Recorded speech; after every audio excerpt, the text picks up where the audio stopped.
Hi everyone, നമ്മൾ ഇന്നത്തെ വീഡിയോയിൽ പരിചയപ്പെടാൻ പോകുന്ന 3 ടൂളിനെ കുറിച്ചാണ്. 3 സെലക്ഷൻ ടൂൾ തന്നെയാണ്. അപ്പോൾ ഒന്നാമത്തെ ടൂള് നമുക്ക് ഒബ്ജക്റ്റ് സെലക്ഷൻ ടൂളാണ്, 2 ക്വിക്ക് സെലക്ഷൻ, 3 മാജിക് ബാൻഡ്. ഈ 3 ടൂളുകളാണ് നമ്മളിന്ന് ചെയ്യുന്നത്. ആദ്യം ഒബ്ജക്റ്റ് സെലക്ഷൻ ടൂൾ എന്താണെന്ന് നമുക്ക് നോക്കാം. ഒബ്ജക്റ്റ് സെലക്ഷൻ, ഒബ്ജക്റ്റ് എന്താണോ പിക്ചറിൽ ഫോക്കസ് ആയിരിക്കുന്നത് അതിനെ മാത്രം എന്ത് ചെയ്യുന്നു, സെലക്ഷൻ ചെയ്യുന്നു. നമ്മളായിട്ടൊന്നും ചെയ്യേണ്ട ആവശ്യമില്ല. അതായത് നമ്മളായിട്ട് സെലക്ട് ചെയ്ത് കൊടുത്താൽ മാത്രം മതി. അല്ലാതെ നമ്മളിങ്ങനെ അതിൻ്റെ അറ്റത്തൂടൊന്നും വരച്ച് കൊടുക്കേണ്ട ആവശ്യം നമുക്ക് ഇതിനകത്തില്ല. അപ്പം ഞാനിത് എങ്ങനെയാണെന്ന് നോക്കാം. ഒബ്ജക്റ്റ് സെലക്ഷൻ ടൂൾ എടുത്ത ശേഷം ഇത് 2 രീതിയിൽ നമുക്ക് ചെയ്യാം. ഒന്ന് ലാസ്റ്റ് ടൂൾ ഫ്രീ ഹാൻഡായിട്ട് വരച്ച് കൊടുക്കാം, 2 റെക്റ്റാങ്കിൾ രീതിയിൽ നമുക്ക് വരച്ച് കൊടുക്കാം. ഇത് തന്നെ സെലക്ട് ചെയ്തോളൂ. എങ്ങനെയാണെന്ന് നമുക്ക് നോക്കാം. ഞാൻ റെക്റ്റാങ്കിൾ എടുത്തിട്ട് ഞാനിങ്ങനെ ഡ്രാഗ് ചെയ്യുകയാണ്. ഡ്രാഗ് ചെയ്യാൻ നേരം ഇത് തന്നെ എന്ത് ചെയ്യും, ഓട്ടോമാറ്റിക്കലി സെലക്ട് ആയിക്കോളും. നമ്മളൊന്നും ചെയ്യേണ്ട. പിക്ചറിൽ എന്താണോ ഫോക്കസ് ആയിരിക്കുന്നത് അതായിരിക്കും സെലക്ട് ആകുക. പിക്ചറിൽ ഒന്നിൽ കൂടുതൽ ഒബ്ജക്റ്റുകൾ ഉണ്ടെങ്കിൽ നമ്മൾ എന്ത് ചെയ്യണം, ആ ഒരു ഭാഗം മാത്രമായിട്ട് ഡ്രാഗ് ചെയ്യാൻ പാടുള്ളൂ.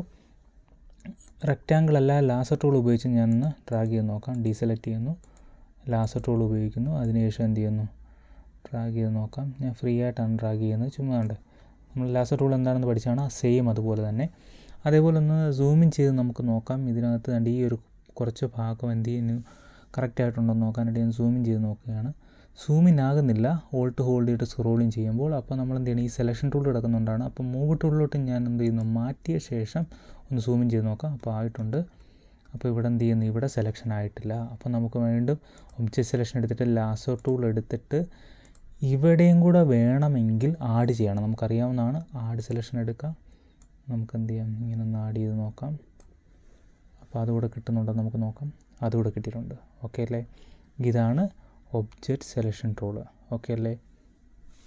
ഓക്കെ, അപ്പം നമുക്ക് അടുത്ത ടൂള് നമുക്ക് നോക്കാം. അടുത്ത ടൂൾ എന്ന് പറയുന്നത് ക്വിക്ക് സെലക്ഷൻ ടൂളാണ്. ക്വിക്ക് സെലക്ഷൻ ടൂൾ സെലക്ട് ചെയ്യാനായിട്ട് ഞാൻ ഒബ്ജക്റ്റിനകത്ത് വന്നിട്ട് ക്വിക്ക് സെലക്ഷൻ എടുക്കുന്നു. ഇതെടുത്ത ശേഷം ഞാൻ സൂം ഔട്ട് ചെയ്തേക്കാം, ഡീസെലക്ട് ചെയ്തേക്കാം. നേരത്തെ നമ്മൾ ഒബ്ജക്റ്റ് സെലക്ഷനാണ് യൂസ് ചെയ്തേക്കുന്നത്. ഓക്കെ, ഡീസെലക്ട് ചെയ്തു. ഈ ക്വിക്ക് സെലക്ഷൻ എന്ന് പറയുന്ന ടൂൾ യൂസ് ചെയ്യുന്നത് ഒരു ബ്രഷ് രീതിയിലാണ് സെലക്ട് ചെയ്യുന്നത്. ബ്രഷിൻ്റെ വലിപ്പം കൂട്ടാനും കുറയ്ക്കാനുമായിട്ട് നമുക്ക് എന്ത് ചെയ്യും, ഇവിടെ ഈ ഓപ്ഷൻസിനകത്ത് തന്നെ നമുക്ക് മേളിൽ ചെന്ന് കഴിഞ്ഞാൽ 10 എന്ന് എഴുതി കാണിക്കുന്നിടത്ത് ക്ലിക്ക് ചെയ്തിട്ട് നമുക്ക് വേണം സൈസ് കൂട്ടാവുന്നതാണ്. അപ്പോൾ ഇവിടെ സൈസ് നമുക്ക് കാണാം. വലിപ്പം കൂട്ടി പോകാം, വലിപ്പം കുറച്ച് പോകണമെങ്കിൽ നമുക്കനുസരിച്ച് വലിപ്പം കുറച്ച് പോകാം. അപ്പോൾ ആ ക്ലിക്ക് അനുസരിച്ചായിരിക്കും ഇത് വരുന്നത്. അതേപോലെ തന്നെ നമുക്ക് ബ്രാക്കറ്റും യൂസ് ചെയ്യാവുന്നതാണ്. ബ്രാക്കറ്റ് യൂസ് ചെയ്യാനായിട്ട് കീബോർഡിനകത്ത് തന്നെയുള്ള സ്ക്വയർ ബ്രാക്കറ്റ് അല്ലെങ്കിൽ ബോക്സ് ബ്രാക്കറ്റ് എന്നൊക്കെ പറയുന്ന പോലെ ലെഫ്റ്റ് ബട്ടൺ യൂസ് ചെയ്ത് കഴിഞ്ഞാൽ കുറഞ്ഞു പോകും. റൈറ്റ് ബട്ടണിൽ ക്ലിക്ക് ചെയ്ത് കഴിഞ്ഞാൽ എന്ത് ചെയ്യും, ആ സൈസ് കൂടി പോകുന്നതായിട്ട് കാണാം. അതിനുശേഷം നമുക്ക് എന്ത് ചെയ്യാം, ഇവിടെ ഇതുപോലെ തന്നെ ന്യൂ സെലക്ഷൻ പ്ലസ് ആഡ് ചെയ്യുന്നതുകൊണ്ട് മൈനസ് ചെയ്യുന്നതുകൊണ്ട് അത് നമ്മൾ നേരത്തെ ചെയ്തതാണ്. അത് ലോഗോ ആയിട്ടല്ല കൊടുത്തിരിക്കുന്നത്, പ്ലസും മൈനസും ഡയറക്റ്റായിട്ട് തന്നെ എഴുതി വെച്ചിരിക്കുകയാണ്. അതെടുത്തിട്ട് നമുക്ക് എന്ത് ചെയ്യാം, ക്ലിക്ക് ചെയ്ത് പോയി കഴിഞ്ഞാൽ എന്ത് ചെയ്യാം, അത്രയും ഭാഗം സെലക്ഷൻ ചെയ്യുന്നതാണ്. അപ്പോൾ ഇവിടെ എനിക്ക് സെലക്ഷൻ ചെയ്യണമെന്നുണ്ടെങ്കിൽ അവിടെ സൂമിൻ ചെയ്ത ശേഷം എന്ത് ചെയ്യാം, നമുക്ക് ബ്രാക്കറ്റ് യൂസ് ചെയ്തിട്ട് സൈസ് കുറയ്ക്കാം. സൈസ് കുറച്ചിട്ട് എന്ത് ചെയ്യാം, ക്ലിക്ക് ചെയ്ത് പോയാൽ മതിയാകും. അതേപോലെ തന്നെ കൂടിപ്പോയെന്ന് വിചാരിക്കുക, കൂടിപ്പോയെങ്കിൽ എന്ത് ചെയ്യുക, മൈനസ് എടുത്ത ശേഷം ഇങ്ങനെ ഡ്രാഗ് ചെയ്ത് കഴിഞ്ഞാൽ എന്ത് ചെയ്യും, അത്രയും ഭാഗം ഒഴിവാകുന്നതായിരിക്കും. ഇത്രയേ ഉള്ളൂ ക്വിക്ക് സെലക്ഷൻ ടൂൾ.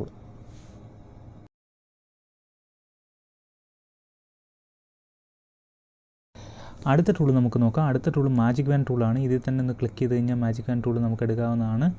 ഇതൊരു സ്റ്റാറിൻ്റെ സിമ്പിളൊക്കെ കാണിച്ചു വെച്ചിട്ടുണ്ട് അല്ലേ. അപ്പോൾ ഇതെന്താണ് നമുക്ക് നോക്കാം. ഇത് ചെയ്യുമ്പോൾ ഇതിൻ്റെ പ്രത്യേകത എന്തെന്ന് വെച്ച് കഴിഞ്ഞാൽ ഇത് കളറിനെയാണ് പിക്ക് ചെയ്യുന്നത്. ഒരു കളർ ഇപ്പോൾ ഇതിനകത്ത് വൈറ്റും ഉണ്ട്, ഒരു ഗ്രേ കളറും ഉണ്ട്. ഇതിൻ്റെ ബാക്ക്ഗ്രൗണ്ടിൽ ഇവിടെ വേറൊരു കളറുണ്ട് അല്ലേ.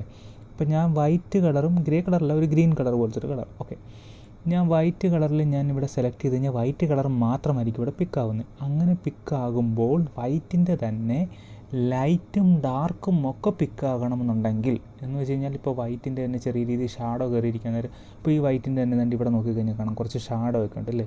ഇത് വൈറ്റ് അല്ല, എന്നാൽ ഇച്ചിരി ലൈറ്റായിട്ട് ഒരു ഡാർക്കായിട്ടുള്ളൊരു കളറായിട്ട് വരുന്നത്. അപ്പോൾ അതുകൂടെ പിക്കാവണമെന്നുണ്ടെങ്കിൽ ഈ ടോളറൻസ് കൂട്ടിയിടണം.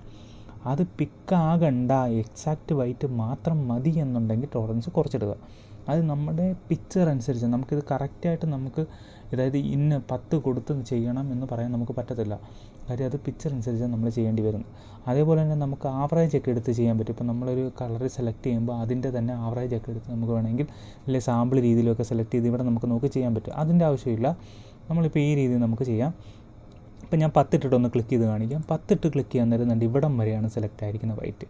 എന്നാൽ എനിക്ക് ഇവിടെ അല്ല, ഇവിടെയാണ് സെലക്ട് ആകേണ്ടത്. ഇവിടെയും കൂടെ സെലക്ട് ആകണമായിരുന്നു എന്നുണ്ടെങ്കിൽ ഞാൻ എന്ത് ചെയ്യും, ഡീസെലക്ട് ചെയ്തിട്ട് എന്ത് ചെയ്യാം, ഇവിടെ 10ന് പകരം ഞാൻ എന്ത് ചെയ്യുന്നു, ഒരു 30 അല്ലെങ്കിൽ 40 കൊടുക്കുകയാണ്. 40 ഇട്ടിട്ട് ഇവിടെ ക്ലിക്ക് ചെയ്യാൻ നേരം എന്ത് ചെയ്യുന്നുണ്ട്, ഇവിടം വരെയും സെലക്ട് ആയി. ഓക്കെ. അതേപോലെ തന്നെ എനിക്ക് വീണ്ടും ഡീസെലക്ട് ചെയ്തിട്ട് ക്ലിക്ക് ചെയ്യണമെന്നില്ല. ഇവിടെ വേണമെങ്കിൽ ഇതും കൂടെ സെലക്ട് ആവണമെങ്കിൽ ഈ 40 ഓൾറെഡി കിടപ്പുണ്ട്. അപ്പം ഞാൻ അതിട്ട് ഇവിടെ ക്ലിക്ക് ചെയ്ത് എന്ത് ചെയ്യും, അതുകൂടെ ഓൾറെഡി ആഡായി. അപ്പോൾ അതിൻ്റെ കൂടെ തന്നെ എന്ത് ചെയ്ത്, ഈ വൈറ്റിൻ്റെ കൂടെ തന്നെ ആ ഒരു കളറിൻ്റെ കൂടെ തന്നെ ഇതും കൂടെ സെലക്ട് ആയി. എന്ന് വെച്ച് കഴിഞ്ഞാൽ ഇതേ ഒരു കളറിൻ്റെ ഷെയ്ഡ് തന്നെ ആയതുകൊണ്ടാണ് ഇതുകൂടെ സെലക്ട് ആയത്. ഇവിടെ ഒന്ന് ക്ലിക്ക് ചെയ്ത് കഴിഞ്ഞാൽ എന്ത് ചെയ്യും, ഇവിടെയും അതും കൂടെ സെലക്ട് ആയി. അങ്ങനെ എനിക്ക് എന്ത് ചെയ്യാം, പിക്ക് ചെയ്ത് എടുക്കാവുന്നതാണ്. അതേപോലെ തന്നെ വേണമെങ്കിൽ ഓൾട്ട് ഹോൾഡ് ചെയ്ത് നമുക്ക് സൂമിൻ ചെയ്തിട്ട് നമുക്ക് വേണമെങ്കിൽ കുറച്ചുകൂടെ കുറച്ചിട്ട് നമുക്ക് എന്ത് ചെയ്യാം, ഇവിടെയും പിക്ക് ചെയ്തെടുക്കാം.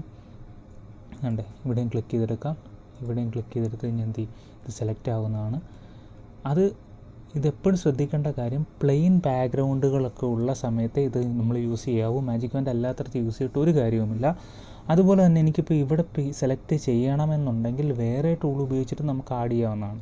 ഇറ്റ് മീൻസ് ഞാനിപ്പോൾ എന്ത് ചെയ്യുന്നു, ഈ ഒരു ഭാഗം കൂടെ എനിക്ക് സെലക്ട് ചെയ്യണം. അയ്യോ, ഇതിനിപ്പോൾ മാജിക് ബാൻഡ് ഉപയോഗിച്ച് എനിക്ക് പറ്റില്ലല്ലോ എന്നുണ്ടെങ്കിൽ ഇതിനകത്തുനിന്ന് വേണമെങ്കിൽ ലാസോ ടൂൾ എടുത്തിട്ട് എനിക്ക് ഫ്രീ ആയിട്ട് ഇവിടെ വരച്ചു കൊടുക്കാം. അപ്പോൾ ഈ സെലക്ഷൻ കൂടെ വേണം എന്നുണ്ടെങ്കിൽ ആഡ് കൊടുക്കുക, മൈനസ് ആണെങ്കിൽ നമ്മൾ തിരിച്ചു കൊടുക്കുക. ഇവിടെ ഞാൻ സെലക്ട് ചെയ്തത് വൈറ്റും ഇതുമാണ്. സാധാരണ നമ്മൾ റേഡിയോ അല്ല സെലക്ട് ചെയ്തത്, ഇതിനകത്ത് ഓപ്പോസിറ്റ് ഭാഗമാണ് സെലക്ട് ചെയ്തത്. അപ്പോൾ ഈ ഓപ്പോസിറ്റ് ഭാഗത്തിനോടൊപ്പം ഈ ഭാഗം കൂടെ വേണമെന്നുണ്ടെങ്കിൽ ആഡാണ് ചെയ്ത് കൊടുക്കേണ്ടത്. ഇവിടെ മാത്രമാണ് നമ്മൾ ഓപ്പോസിറ്റ് ഭാഗം നമ്മൾ സെലക്ട് ചെയ്ത് കൊടുത്തത്, ബാക്കിയുള്ളിടത്ത് നമ്മൾ ഓപ്പോസിറ്റ് നമ്മൾ ചെയ്തിട്ടില്ല. ഓക്കെ അല്ലേ? ഇങ്ങനെ വേണേൽ കൊടുക്കാം. അതല്ല ഈ ഭാഗം വേണ്ട, തിരിച്ചായിരുന്നു വേണ്ടതെങ്കിൽ നമുക്ക് എന്ത് ചെയ്യാം, മൈനസ് എടുത്തിട്ട് വേണമെങ്കിൽ സെലക്ട് ചെയ്ത് കൊടുക്കാവുന്നതാണ്. ഓക്കെ, നമുക്ക് വേണമെങ്കിൽ കൃത്യമായിട്ട് ചെയ്യാം. ഞാനിപ്പോൾ റഫായിട്ട് ചെയ്ത് കാണിക്കുന്നേ ഉള്ളൂ.